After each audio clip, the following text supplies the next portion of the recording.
How to hide photos in Google Photos. Hey everyone, welcome back to our channel. In this video I'll guide you how you can hide photos in Google Photos, so make sure to watch the video till the end. In order to hide photos in Google Photos, all you have to do is go ahead and then first of all make sure to launch the Google Photos application here, and then let's say that you want to hide a certain photo on Google Photos.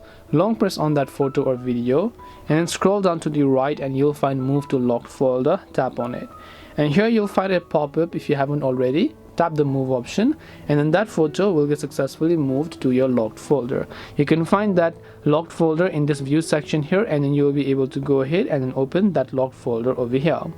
This way you'll be able to go ahead and then hide photos in Google Photos. Hope this video was very helpful. If you have got any more questions, then feel free to leave them down below.